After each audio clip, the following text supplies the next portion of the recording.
So I thought today we'd go over some more animation by Preston Blair stuff. I know we did the expressions page before, but I wanted to show you how you could take this and break it down into simpler symbols, thereby making it easier for you to do your characters. So instead of doing a dog, you could start off with something much simpler, just being a sphere and putting the features on the sphere. So let's say you want to do this yell as a sphere. That might look like this. Let me get it in here. It might just be, well, you can hardly see that, can you? It might be this circle there.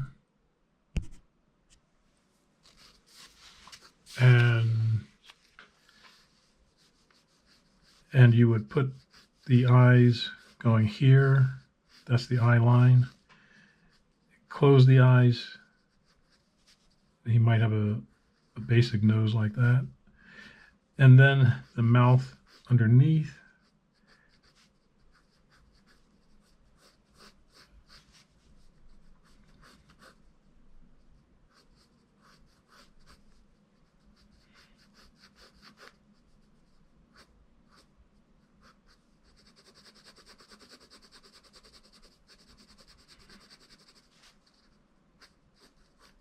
And then you could put your character features on there.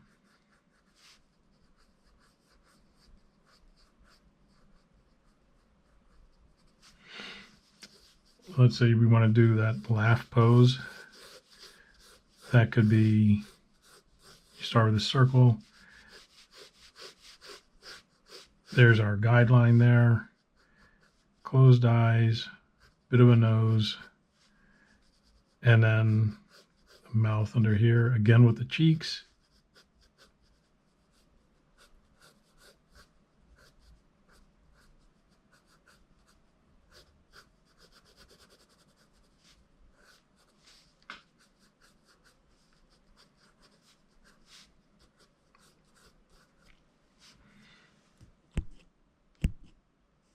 And if we were going to do the shy guy, looks like a shy, sad guy to me.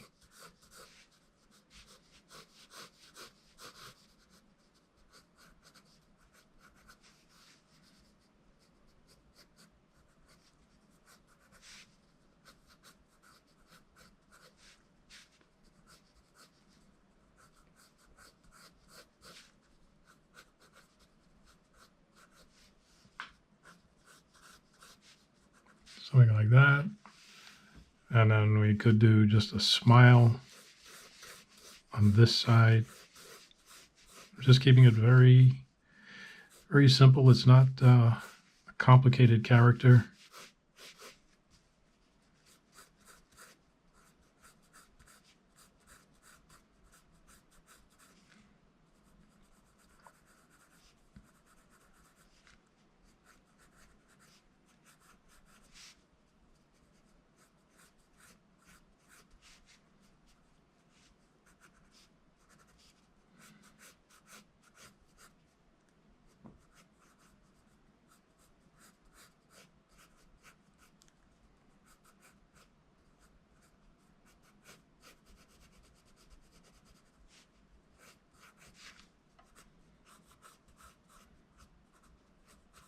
We can bring his ear up like that, I guess.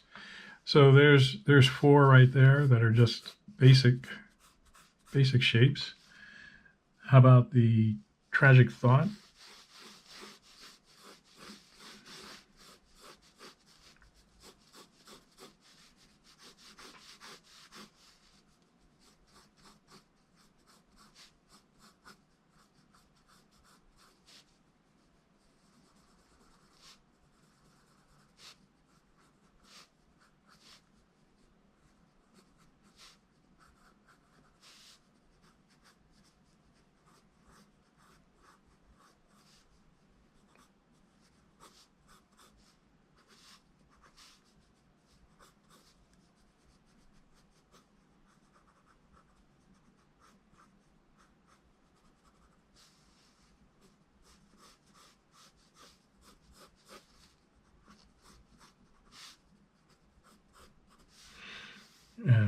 the fright. Goes something like this.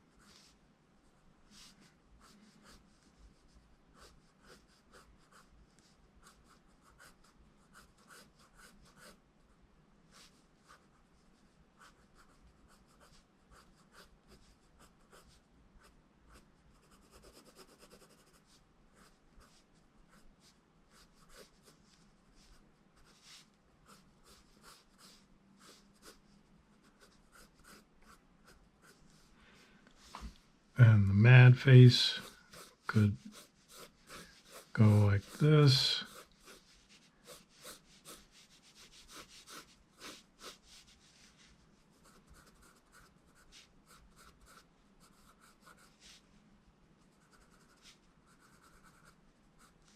Get those eyebrows down there.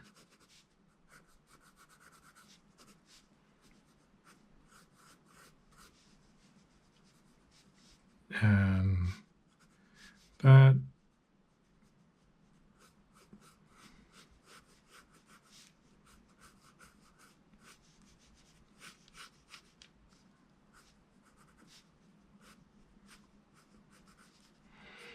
Gritted teeth.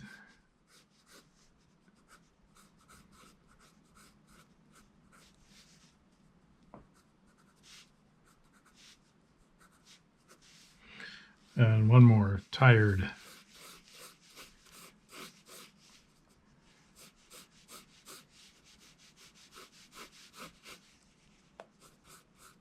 There we go here. And the second eye here. And his eyes a little bit closed.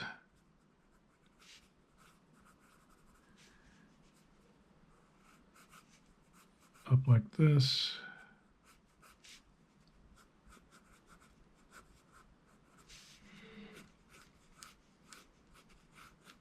Maybe the nose comes down like that.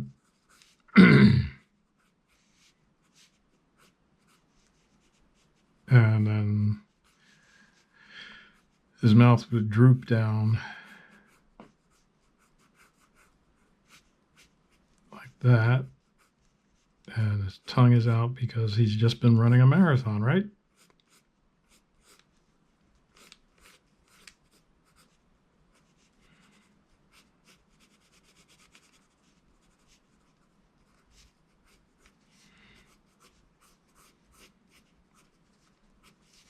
So there you have 8 heads based on Preston's page of facial expressions, but not a dog, but a human character, just a basic character. And then you can go over it with whatever media you want, like the big pen here.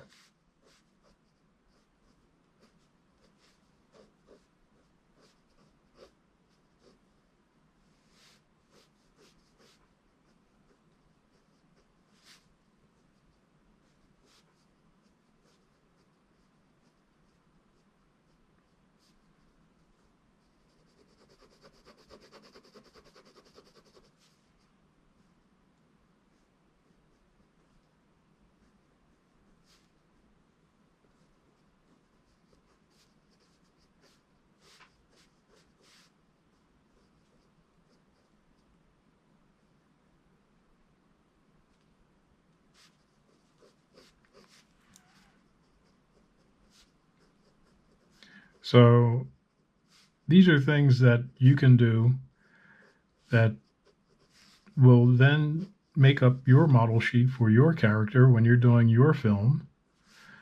And then you have a guide as to what this character looks like at every turn, at every emotional outburst. And this would be putting together your facial expression model sheet, which every production would have, even if you're doing it on your own by yourself. you should have something like this just to keep your character looking consistent and making sure that each time the character is drawn, people know exactly who he is, no matter what facial expression he has, and can recognize him in this case.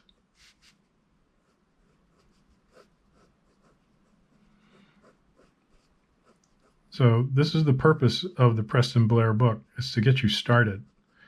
This is how you use it. You take his lessons and then you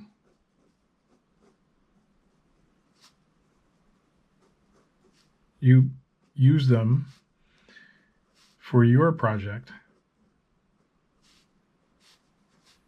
You make sure that whatever lesson he's laying down, that's the thing that you can do with your character when you're doing your animated film.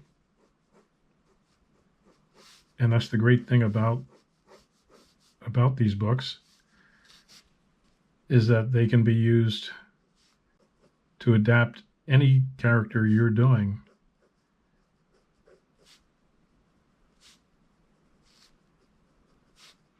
So you create a character, you look through his book, and you say, now how would my character go through these expressions? And then you draw your character in these poses, in these expressions. And that will help you make your film, and your character will always look like your character. This is called keeping him on model.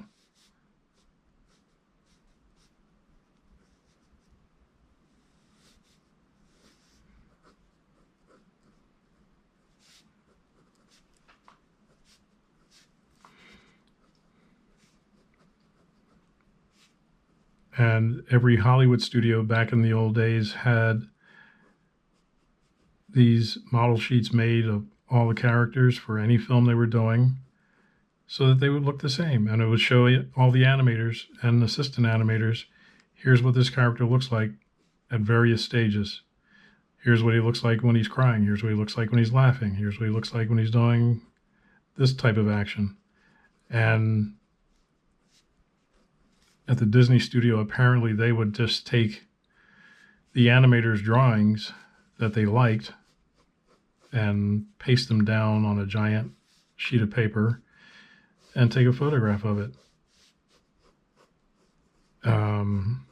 So the original Disney model sheets apparently were photographs, probably 11 by 14 or so, or even bigger. And it was just photographs of Milt Kahl's drawings or Ollie Johnston's drawings. Other studios, they might take those animator drawings, or they may have a guy that just does model sheets and just makes up poses. At other studios, the director's drawings became the model sheet. I think a lot of Chuck Jones's drawings, character layouts, became model sheets for the Coyote and the Roadrunner. So it just depends on what studio you're at. At studios I've been at, they would hire a guy outside and say, here's the turnaround, can you come up with a bunch of poses for this character? And then they would have him turn in a bunch of drawings, and they would take those drawings and Xerox them out to the entire crew and send them overseas. So it all depends on where you're working as to how it gets done. But this is just one way of doing it. Like I said, there's always more than one way. I learned that from Fred Crippen and Ken Mundy and Corny Cole, that they would say there isn't just one way to do it. My animation teacher at Tyler, Alan Koss, would say there's not just one way. You just come up with a solution to a problem. You want to make a film about a certain subject, you come up with a unique way to make that film of that subject matter. And that's how you do your own short film. So in a future episode, I will put up a short film that I did years and years ago and run through how I made it. And in the meantime, keep drawing and keep having fun. We'll see you next time.